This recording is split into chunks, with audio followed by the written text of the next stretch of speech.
کۆشکی سپی لە شیانی پەیوەندی مایکل فلین لەگەڵ رووسیا پێشتر ئاگادار کراوەتەوە. گۆڕانکاریەکان لە پاش هەڵبژاردنەکانی سەرۆکایەتی ئێران. باڵێزخانەکانی جیهان لە واشنگتن دەرگاکانیان بەڕووی خەڵکیدا دەکەنەوە.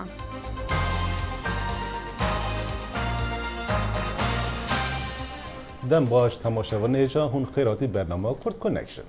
بەرنامەی کورد کۆنێکشن هەموو ڕۆژانێکی سێشەمەوە هەینی لە بەشی کوردی دەنگی ئەمریکاوە ئامادە و پێشکەش دەکرێت و لە کەناڵی NRTەوە ڕاستەوخۆ پێشکەشتان دەکرێت. وەزیری دادی پێشووی بە وەکالەت ساڵی یەتس گوتوویەتی ئەو کۆشکی سپی ترامپی ئاگادار کردبەوە کە ڕاوێژکاری ئاسایشی پێشوو ڕەنگە لەلایەن رووسیاوە بەکار بهێنرێت. مایکل براونی پامنێری دەنگی ئەمریکا دەڵێت یەتس بە پاناڵێکی سیناتی گوتبوو 2 هەفتە بەر لەوەی سەرۆک ترامپ فلن لە کارەکەی دەربکات ئەو کۆشکی سپی ئاگادار کردبەوە لەسەر ئەو درۆیی کە سەبارەت بە پەیوەندی لەگەڵ باڵیۆزی رووسیا لە ئەمریکا کردبووی.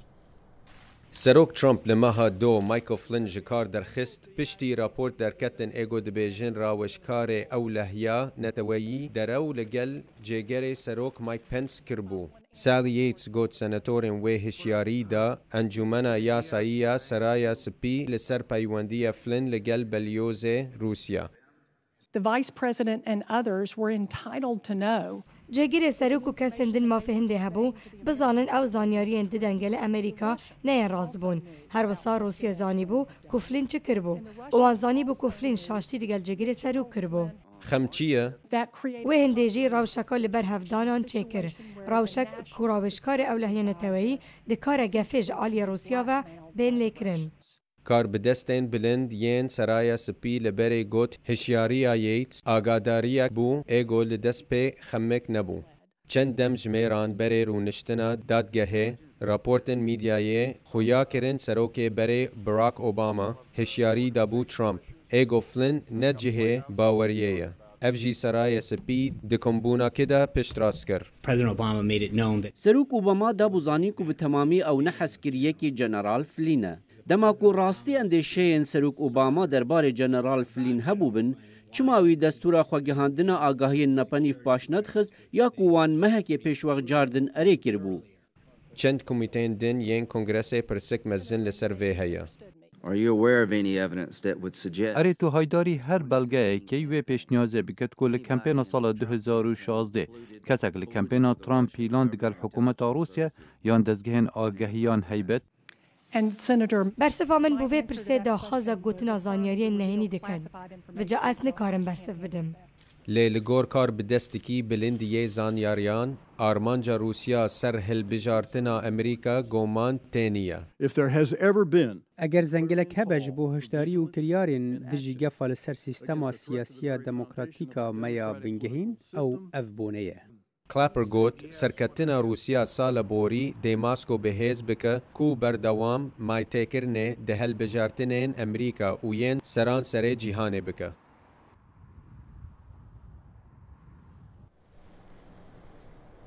Trump di çalekîn hilbijartina xwe de sûza gelek tişta dayîbû. Lê rastiyên siyasetê ji sûzên Trump dûr in. Tevî ku hêza serokatiyê di destê wî de je û ew rûbirûyê gelek astenga tên. û piraniya pisporên siyasî jî dibêjin ev tecrübeyên nû ne ji bo Trump. President of the United States of America, President Donald Trump.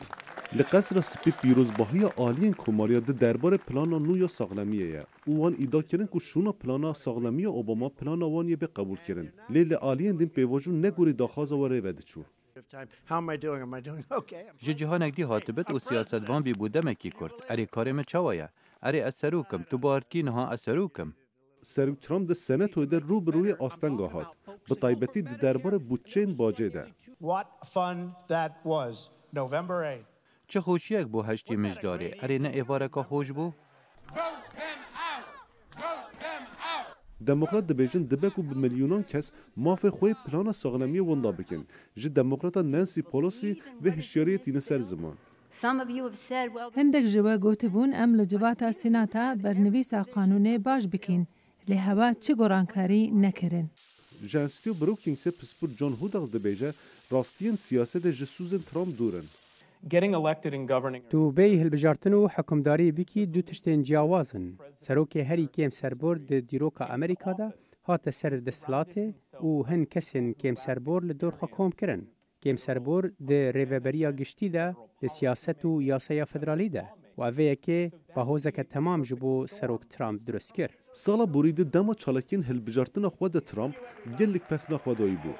Ji Enstitû Brookings William Galliston dibêje ev tiştên qewme ji bo Trump tecrübeyên nû ne.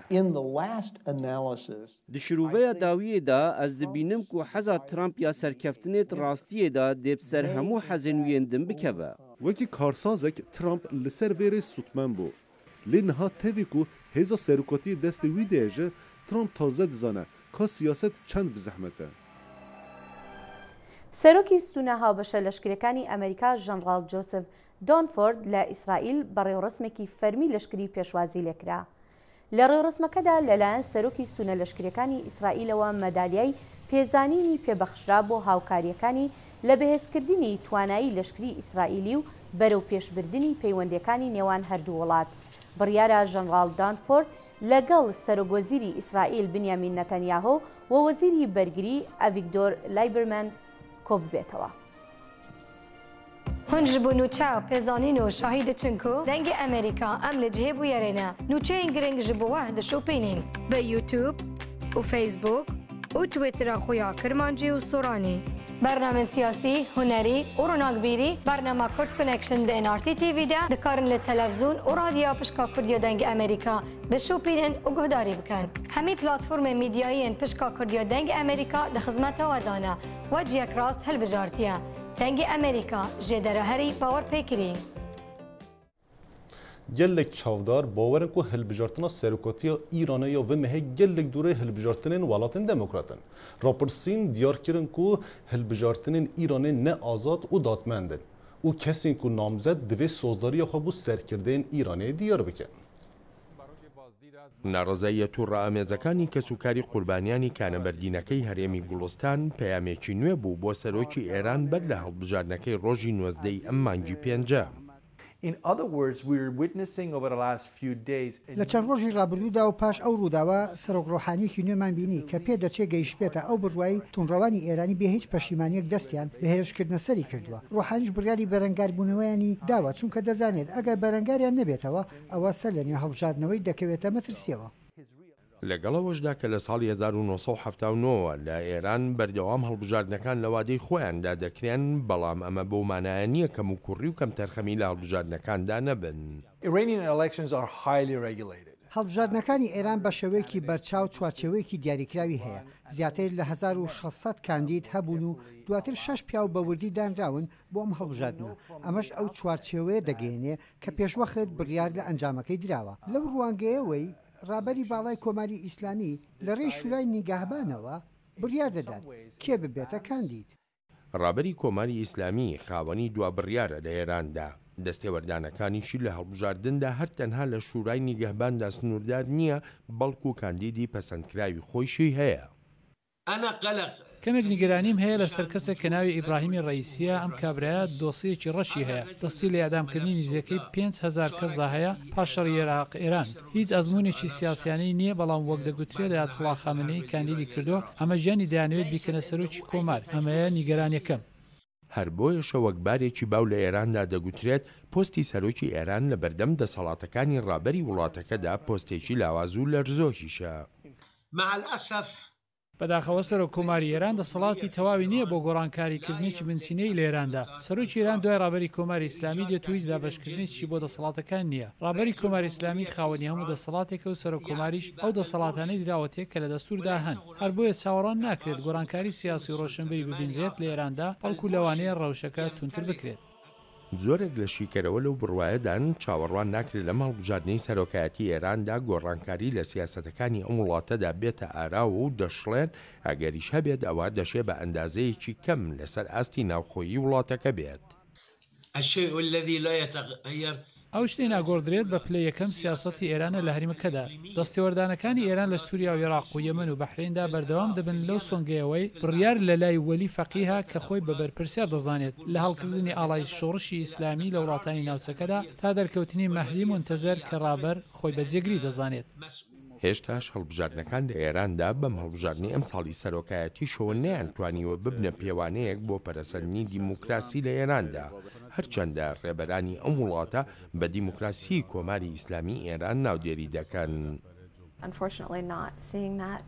بەداخەوە ئێمە وای نابینین بە ئەندازەیەکی زۆر ڕەوشەکە کۆنتڕۆل کراوە وەک مافدان بە کاندیدەکان لەو ژینگەیەدا زۆر قورسە هەڵبژاردنێکی ئازاد هەبێت تەنانەت ئەگەر لە ڕۆژی هەڵبژاردننیشدا ئازاد بێت بەڵام هەڵمەتەکان ئازاد نەبوون بڕوامەن وایە دیمۆکراسی هەر هیچ نەبێت لەم ساڵەدا لە ئێران نایەتە ئاراوە. کۆماری ئیسلامی ئێران یەکێکە لە وڵاتانی پێشێلکاریەکی زۆری مافەکانی مرۆڤی تیادا دەکرێت وەک لە راپۆرتەکانی ڕێکخراوە نێونەتەوەیەکانی چاودێری مافەکانی مرۆڤ دەکەن جەختی لێکراوەتەوە. لە کاتێکدا هەڵبژاردنەکانی ئێران تا دێت نزیکتر دەبنەوە کوردەکانی ئێران لەو بڕوایەدانین کە ئەم هەڵبژاردنانە خواستی ئەوان بەجێ بگەێنێت. گروپێک لە ژنانی ئێرانی بە ناوی ناوەندی ژنانی ڕۆژهەڵاتی کوردستان بە مەبەستی بایکۆتکردنی ئەو هەڵبژاردنە هەڵمەتێکیان ڕاگەیاندووە بۆ ئەوەی کە ڕۆژی هەڵبژاردن ژنەکانی ئێران شار بەجێ بهێڵن. گوڵاڵە کەمانگەر نووسەر و چالاکوان لەگەڵماندایە. گوڵاڵە خان سەرەتا زۆر سپاس بۆ ئامادەبوونت.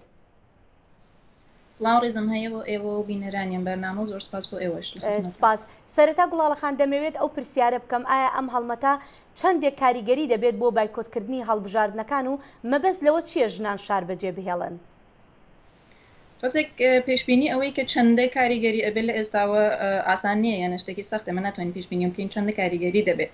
بەڵام بە پێی و ئەزمونونەکە هەمانە لە کوردستاندا کوردستان ناوچێکی جیاوازە لە ئێران و هەمیشە بڕیارەکانی جیاواز بووە لە ئەو بڕیانەکانی بەشەکانی دیکەی ئێرانە لە سەرەتایان خلافەوە بۆیە چاوەڕێ ئەکەین کە جۆرێک لە وەڵامدانەوە هەبێ بەنسبەتی ئەو بۆشی شار بەجێ دەڵن لێرەدا من بۆ خۆم ئەو هەڵبژاردنە و ئەو هەرەکەتە چالاکانم پێ باش بوو ئەم جۆرە لە بایکۆتکردنێکی منفعلانە نییە بایکردنی پەسیو نییە لە ماڵە ببن و هیچ کارێک نەکەن بەڵکو جۆرێک لە ناڕزایەتی دەربڕینە چۆڵکردنی شار ڕۆشتن بۆ سروش کە چەندین مانە ئەتوانە هەڵگرێ وە گرنگترینی ئەوەیە کە ئەمە ناڕزایەتی دەربڕینێکی ئەکتیڤە لە خۆیدا جۆرێک تەمرین جۆرێک ڕاهێنانە بۆ ئەوەی کە توانای مۆبیلیزە بوون توانای کاری هاوبەش لە ناو خەڵکدا بچێتە سەرەوە هەنگاوێکی باش. بەڵێ گوڵاڵە خان بەڵام وەکو زانیمان پێشتر 6 لایەنی کوردەکانی ئێرانیش ئەم هەڵبژاردنیان با بڵین بایکۆت کردووە. ئایا ئەم بایکۆتکردنە چ جیاوازیەکی ئەبێ لەگەڵ بایکۆتکردنەکەی ئەواندا؟ ینی تەنها ئەمە بۆ ژنانە یاخود داوا لە هەموو کوردەکان کراوە با بڵین کە بایکۆت بکرێت؟ ئەمە لەم پرۆسەیەدا لەم جریانەدا ژنەکان وەکوڵێن دەست پێش خەر بوونە بەڵام تەنیا بۆ ژنەکانیە داواکاریەکە بۆ هەموو کوردستان و بۆ هەموو خەڵکی کوردستان بۆ مانایەکە لە سیستمێکدا کە کەرامەتی ژن کە بوونی ژن بەردەوام لەژێر زەخت و گشار و ئازار و ئەزیەت و شتی وایە لە ئەو سیستمەدا دەنگدان جۆرێک لە سوکایەتیە بەژن و بۆ پشتگیری لە ژنی کورد کە ئێمە خۆمان وەکو کورد پێمان وایە خاوەنی کەسایەتی تایبەت بەخۆیە داوا لە هەموو خەڵکی کوردستان کراوە کە بۆ پشتگیری لە ژنان شارچۆڵ. بەڵام گوڵاڵە خان وەکو دەزانین کە لە ئەنجومەنەکانی با بڵین شارولادیەکاندا چەندین ژنیش خۆیان کاندید کردووە ینی ئەمە بۆچی با بڵین ئایا ئەمە کاریگەری نییە بەسەر ئەوەی کە با بڵین لەلایەنی کۆمەڵایەتیەوە ئەگەر ئێمە سەیریکەین کەسێک ئەناسێ دۆستێتی هاوڕێیەتی کە بێوێ دەنگی پێ بدات ئەمە تا چ ڕادەیە کارەکات سەر بواری کۆمەڵایەتی لە ناوچەکە؟ شارێکن لە ئێرە کۆماری ئیسلامی لە سیستمێک کەڵکوەردەگرێت کە ئەوەکو هەڵبژاردننی سەر و کۆماری ئەخاتە پاڵ هەڵبژاردننی شارەوانیەکان و شۆرای شارەکان بۆیە ئەو تێکەڵکردنە دروست بووە یانە مەبەستی سەرەکی بایکۆتکردنی سیستەمە بارکردنی ئەو یاسایی کە ناویە سەر و کۆمار قەت نادوانێت نەخۆی کاندیدکە بۆ سەر و کۆمار کە من مافی ئەوم نیە خۆم کاندید بکەم بۆ سەر و کۆماری مافی ئەوم نیە تەنانەت جلی بەری خۆم هەڵبژێرم چۆنێکە مافی دەنگدانم هەیە دەنگ بە چی بدەم دەنگ بە شتێ بدەم کە بەردەوام خەریکە بە خۆم بەکاری بەڵێ گوڵاڵەخان زۆر بە کورتی بەڵێ زۆر بە کورتی دوا پرسیارم ئەوەیە کە خۆی لە خۆیدا هەڵبژاردنەکان بەگشتی لە ئێران پێت وایە هیچ گۆڕانکاریەک لە سیستەمی سیاسی ئەو وڵاتە دروست بکات؟ لە سیستمی سیاسەتی ناوخۆییدا نەمان بینیوە و دروستی ناکات یانە لەوانەیە هێندە فەزا زۆر جزئی لە دەورانی ئیسلاحاتە دروست بوو هێندە فەزا بۆ نەشریە و هێندە گۆڤار دەربچێ بەڵام گرنگترین بەشی کە بۆ پێم وابە بۆ ئەوانەی لە دەرەوەی ئێرانیش زۆر چاوی لێ دەکەن سیاسەتی دەرەوەیە کە بۆیان ممکنە گۆڕانی تێدا دروست ببێت ممکنە ئەو پرۆسی تەوافقەکانیان تێک بچێ ممکنە ئەو شێوە نەچێتە بێشە بەڵام لە سیاسەتی ناوخۆیان نایمە چاوەڕێوە ناکەین گۆڕانێکی مثبت ببین. بەڵێ گوڵاڵە کەمانگەر زۆر سپاس دەکەین بۆ بەشداریکردنت لەم بەرنامەیە. سپاس بۆ ئێوەش سپاس. فروکین عزمانی یین ترکیه بنگین پککی لە هەرێمی کوردستانê بمباردمان کir. Artêşa Tirkiye di derbarê vê êrişê de daxuyanî weşand û dibêje wan gelek cihên rêxistina PKK xira kirîne û di daxuyanê de hat gotin ku endamên PKK di hewildana êrişkirinê de bû û her wiha hat diyarkirin ku operasyonên artêşa Tirkiyeyê berdewam be. وەزیری دەرەوەی ئەمریکا ڕێکس تیلەرسن ڕۆژی چوارشەمە لەگەڵ هاوشانە ڕووسیەکەی سەرگێی لاڤرۆڤ لە واشنگتن کۆ دەبێتەوە بۆ تاوتێکردنی مەسەلە گرنگەکانی جیهان لە ناویاندا ئۆکرانیا و سووریاش. مۆسکۆ هەوڵ دەدات پلانەکەی کە لەگەڵ تورکیا و ئێران پەسەندیان کرد بۆ دامەزراندنی 4 هەرێمی ئارام لە سووریا سەر بگرێت. وڵاتانی ڕۆژئاوا گومانیان هەیە لەسەر شوێنی ئەو ناوچانە و چۆنیەتی پاراستنی. وەزیری بەرگری ئەمریکا جیم ماتز ڕۆژی دووشەمە گوتی واشنگتن پێداچوونەوە بەسەر بەرنامەکەدا دەکات تا بزانێت شیانی کارکردنی هەیە یان نا. هاوکات ئەمریکا دەژڵێت پێشوازی لە هەر هەوڵێک دەکات بۆ کەمکردنەوەی توندوتیژەکان لە سووریادا. Operasyona rizgarkirina bajarê Mosulê bi alîkariya hêza koalîsyonê hîn berdema û wan gelek pêşveçûce destê xistine. Lê divê operasyona zor û zehmet de sivîlên herêmê rûbirûyê gelek astangatin. چند ێریشên عزمانی li bajêr xistin û balafirên helîkopter rokêt avêtin cihên çekdarên Daeş di demekê de xelkê sivîl grûpên jin û mêr û zarokan ber bi aliyê hêzên Iraqî ve direvin li derveyî Mosulê. Lê hezaran hîn dorpêçkirîne li navçeyên bin destê Daeş.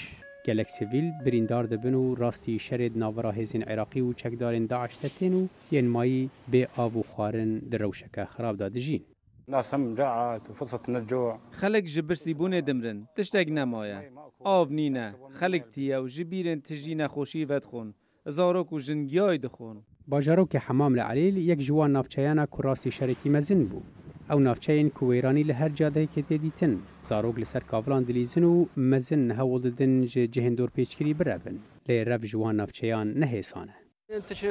Em kontrol kirîbûn eger kesek bimeşaba da Daişek li duî baya derfet nebû birevî. Heta em reviyaban malbat li dû te hebû. Eger tu biçî Daeş de zarokê te bikujin.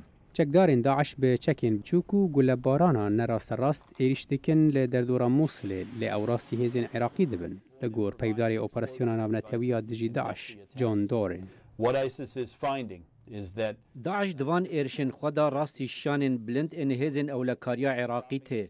Hêzên ewlekariyê li derdora bajêrê kemerekê ava kirine ku zûre bêteşkandin. Koalîsyon jî êrişên esmanî pêktîne. Doran dibêje Daeş ne tenê êrişî hêzên leşkerî dike. Ew sivîlan jî ji xwe re dike armanc. Daeş bi ayekî berdewam roket û hawenan bê ciyawazî tavêjin navçeyên sivîl û têkbirina çekdarên wan li meydanên şer ne tenê hêzên Iraqî diparêze belê her wiha xelkê sivîl jî. Herçendî komandarên şer dibêjin dê Daeş nêzik têk biçe lê rewşa sivîlên Mosulê roj bi roj xirabtir dibe.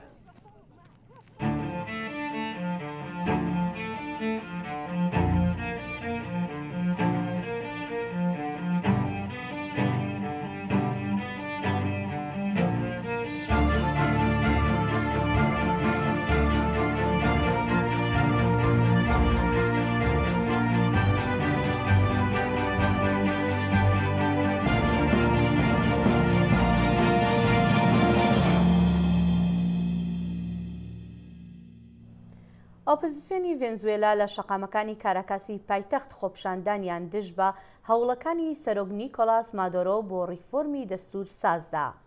ڕێگای سەرەکی کە ڕۆژهەڵات و ڕۆژئاوای شارەکە پێکەوە دەبەستێتەوە گیرا و لەوێشدا پێکدادان لە نێوان خۆپیشاندەران و هێزەکانی ئاسایش ڕوویدا. خۆپیشاندەران شەقامەکانیان گرت و هێزەکانی ئاسایشیش هەوڵیان دەدا بە زۆر خۆپیشاندانەکە هەڵبۆشێننەوە. بیل کلینتن نها لەسەر پرتوکێکی کار دەکە و هات اشکێرەکردن و سەرۆکی بەریە ئەمریکا نها حەول دەدەک و لەسەر تەجروبەیەن خۆیان بەرێ پرتوکێکی بنویسە و ئەف پرتوک یە ساڵە بێ بێوەشاندن. بطیبەتی کلینتن د پرتوکا خۆ دە بەحسا دەمێ خۆی سەرۆکاتیە دکە و نیشا دەدەک و گەلا بووینە سەرۆکی ئەمریکا تێ چواتێ. راپورێکی برنامه جیهانی یا برچیبون بحثا ولاتین تێدە برچیبون هەیە و تعدایا مرۆڤاتی هەیە دکارە سەدەما gelek برچیبونê din ji bînexwelê û agahiyên berfiratir divê raportê de ye. پەنابەرانی سووری لە دۆڵی بۆقا هێشتا لێرە نین بەهۆی ئەو توندوتیژانەی کە تووشی وڵاتەکەیان بووە. ئەوان لێرن بە دوای خواردندا دەگەڕێن. لەبەر تەنگەژەکان لەبەر شەڕ هاوڵاتیان دەبێت بگوازنەوە دەبێت خواردن بدۆزنەوە کە نەشی دۆزنەوە ئەوە دەڕۆن بۆ هەر شوێنەیە کە پێیان بکرێ هەر لەبەر ئەوەیە کۆچبەرت هەیە هەر لەبەر ئەوەیە بە ملیۆنان کەسان لە شوێنەکانی خۆیان کۆچ دەکەن هەر تەنها لە سووریا 5 ملیۆن کەس وەکو پەنابەر هەیە کە وڵاتەکان بەجێهێشتووە تۆ 6 ملیۆن کەسی ترت هەیە کە لە ناوخۆدا شوێن و ڕێگەیان نییە کەس نایەوێ ماڵ و حاڵی خۆی جێبهێڵێت بەڵام دەبێ بڕۆن بۆ ئەو شوێنانی کە خواردنی هەیە و ئاسایش تێدا بەرقەرارە. لە لێکۆڵینەوەیکی نوێ لەلایەن بەڕەمەی خواردنە جیهانی ئاماژە بەوە دەکات کە بیرۆکەی کەمی خواردن بەهۆی شەڕ و وشکیە کە بۆتە هۆی کۆچی پەنابەران.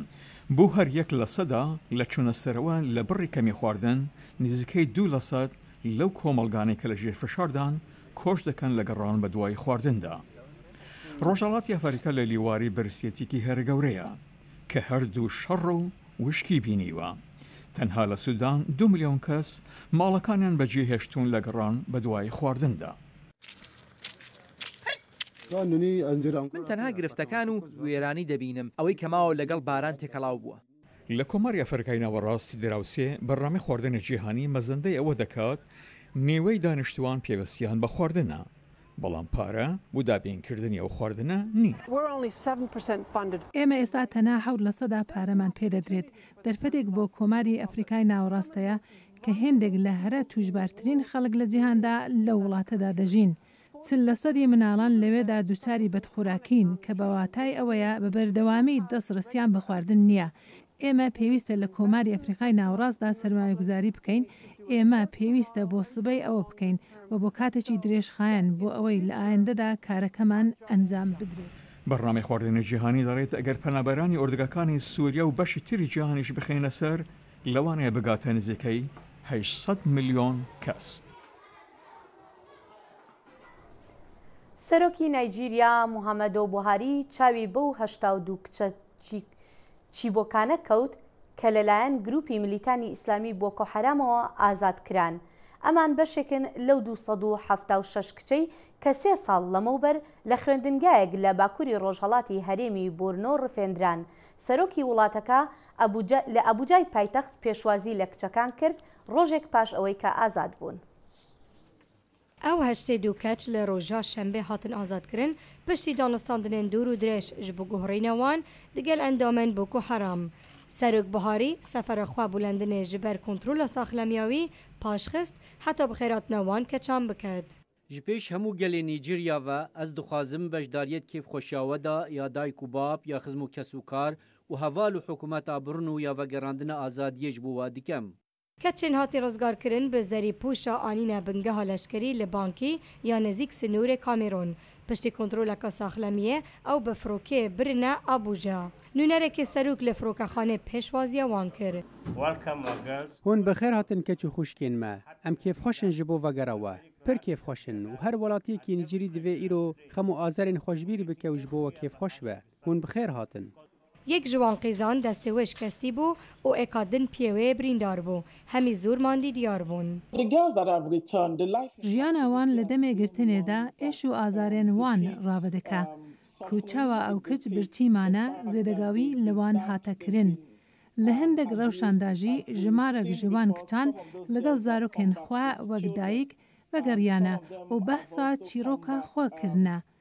چاوا ڕەفتارێن خراپ یەن دەستدرێژیە سەکسی لە هەمبەروان هاتینەکردن. دوورا 300 کەچ ji aliyê Koma İslamî ve di Nîsana 2014 de hatin revandin. Lê bi dehan ji wan karî bûn ku birevin daristanan berî ku milîtanan bigehin cihên wan. Revandina wan qîzên nû gehiştî li seranser cîhanê bû sedema nerazîbûnan. Deybavan û bizavkaran kumên çalakî ava kirine ku givaştin li ser hikûmeta Nijêriya bikin ku ji bo azadkirina wan pitir hewlan bidin. Nêzîkî 20 ji wan di cutmeha borî de hatin azadkirin. Divêt hesêba hemî kiçên hatine girtin bêtekirin û bizav berdewam e. Îro em gelek keyfxweşîn ku me 82 ji wan hene. Bi hev re 106 keç heta nihayet hatine rizgar kirin û em dê berdewam bîn li ser daxwazê xwe ku hemî biziv nev malên xwe. Bi texmînî bi ku heram 500,000 kes kuştine û pitir ji 2 milyon kes ji dema 7 salên şer de bêşûnûwar kirine. Bi armanca damezrandina xilafeta İslamî li Bakurê Rojhelata Nijêriya. Di derêjeheya meha Gulanê de balyûzxanên li Washingtonê deriyên xwe ji bo xelkê vetkin û ev yek ji bi navê DC pasportê nasîn. Bi dehan kes li ser vê yekê serdana balyûzxana kirin û hewildan ku dîmenan ji çanda wa welatan bibînin. Embassy Row لە نێو واشنگتن DC ڕۆژێکی سەیر و سەمەر جیاواز بۆ خەڵک.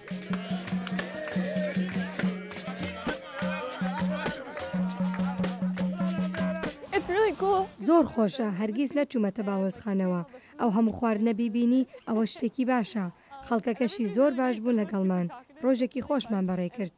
چوونە ناو باڵیۆزخانەی وڵاتانەوە بێ پشکنی. کارێکی باشە باڵێزخانەکان کاریوا دەکەن دەرگا دەکەنەوە بۆ خەڵکی جیاواز سەردانی کولتوری وڵاتەکەیان بکەن ئەمە ڕێگایەکی باشە بۆ فێربوونی شتی نوێ شتێکی سحراوی بوو. بۆ باڵێزخانەکانیش واتایەکی تری هەبوو پێشبڕکێی کولتوری. ئەمڕۆ شتی زۆرمان هەیە کە لەگەڵ ئەو خەڵکەی دێنە ئێرە و سەردانی باڵۆزخانی بۆلیڤیا دەکەن هاوبەشی بکەین خواردنی زۆری بۆلیڤی و مۆزیک و سەمای فۆلکلۆری کە لە بۆلیڤیاوە هاتوون. ئەمریکا وڵاتێکی فرەکولتورە وەک برازیل کە چەندین کولتور و ئاینی جیا پێکەوە دەژین لە واشنگتۆن باڵوێزخانەی زۆر هەیە ئەم بۆنەیە وا دەکات خەڵک کولتور و نەریتی بەشەجیەکانی جیهان ببینێت. خەڵک هەریەکە و بە شێوەیەک لە دەرگاواڵاکردنی باڵوێزخانەکان تێدەگەین. جوانترین خشتی دەستی دەفرۆشین کە دەستکردی نێوخۆییە هەموو لەلایەن هونەرمەندی ئەفریقایی دروست کراوە کە زۆربەیان ژنن. ئەمڕۆ ڕۆژی پاسپۆرتی واشنگتن دیسیە خۆشحاڵم کە تێیدا بەشدارم. ئێرە باڵوێزی ئەفریقایە لە ماوەی ڕابردوو سەردانم کردهبوو. ئێستا هەستێکی وام دەداتێت کە لە ماڵەوەم ئەفریقا وڵاتێکی زۆر گرنگە پێویستە هەموو کەس سەردانی بکات. هەندێک خەڵک تام و لەزەتی خواردنە جیاوازەکان هێنابووی. تامکردنی خواردنێک سەفەرکردنی نابێت. هەندێکی تر بە سەما و جلوبەرگەکان پڕکردنی شەقامەکان بە گۆرانی و سەمای سەرنجڕاکێش لە کەشێکی باراندا لە شەقامەکە وەستا بوو. من لە بەردەم باڵۆێزخانەی بۆلیڤیادام کە سەردانی وڵاتەکەم کردبوو. سەما و مۆسیقاکان زۆر سرنجڕاکێشن و حەزم لێتی بۆنەیەکی پڕ لە زانیاری بوو. زۆریش مەی نۆشینی خۆماڵی ئەو وڵاتانە هێنابووی. نۆشینی مەی بەدەم ڕێگاوە. شتێکی باش بوو شتومەکی خۆڕایم دەستکەوت خواردنەوەی خۆڕایشیان هەبوو خواردنەوەی جیاوازم تاقی کردەوە کە هی وڵاتی جیاواز بوون هەمووی لە یەک شەقامدا بوو ئیتر سەفەریان لە کۆڵ کردمەوە. ئەگەر واشنگتن دیسی وەکو پایتەختی ویلایەتە یەکگرتووەکانی ئەمریکا نوێنەرایەتی نەتەوە و ئاینزای جیا بکات ئەوە ئەمڕۆ باڵوێزخانەکانیش هەر لایە و لە پێشبڕکێی ئەوەدا بوو چۆن نەتەوەکەی کللتورەکەی بە باشی پیشان بدات. یحیا بەزوجی لە ئەمریکا واشنگتن دیسی. بەڵێ ئارام دەبینی نەسەر هاوینە و ئیتر هەر هەفتەیەک با بڵێن هەموو هەفتەیەک شتێکی جیاواز هەر بەڕێوا چێ لە واشنگتن بەێ واشنگتن وەکی تو زانێ دەرگەلێک پڕانگی و پل کولتوریەژە و دەما ئەف بە بهارێتێ با هەف و ڕەنگی گەلێک دەلاس بەڵام ترافیکیش بۆ ئێمە زیاد دەکات بەڵێ خۆشەویستان لێرەشدا دێنە کۆتایی بەرنامەی کورد کۆنێکشن هەتا هەفتەی ئایندا شاد و هەفتەوە